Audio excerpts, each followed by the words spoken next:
L'AGS est une association de référence, je dois dire. Je disais tantôt qu'elle va, en 2024, fêter ses 50 ans. Elle existe depuis 1974 et beaucoup d'eau a coulé sous les ponts. Je ne dis pas que tout a été fait, tous les combats qui ont été gagnés l'ont été grâce à l'AGS, mais elle y a joué un très grand rôle. Et surtout, ce qui est intéressant, c'est que l'AGS a pu faire des émules.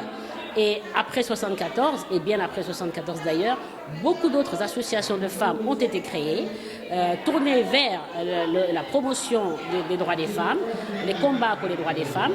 Et tout ensemble, avec l'AGS, toutes ces associations sœurs en synergie nous aident dans ce combat. Et nous les aidons également dans les combats qui leur sont beaucoup plus propres, parce que nous sommes, nous, avant tout, une association de juristes.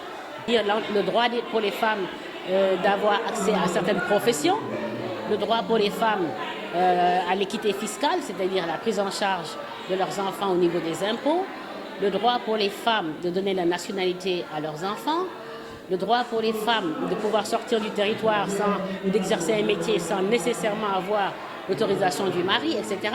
Donc tous ces combats qui ont pu être gagnés, c'est une grande étape dans la vie des femmes, mais il y en a d'autres.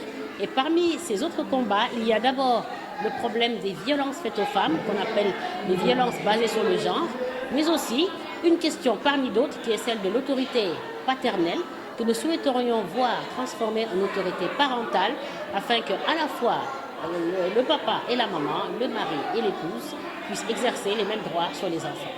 Et il n'y a pas de combat qui ne puisse pas être gagné. C'est juste peut-être une question de temps, et il faut que ça vienne à son heure. Et il faut que ce soit accepté par les populations. Nous n'avons rien à imposer, bien évidemment. Il faut que ce soit à chaque fois quelque chose qui soit accepté par les populations. Et pour cela, je pense qu'il y a beaucoup de plaidoyer, de sensibilisation, d'information et de communication. Et c'est ça le rôle de l'AGS.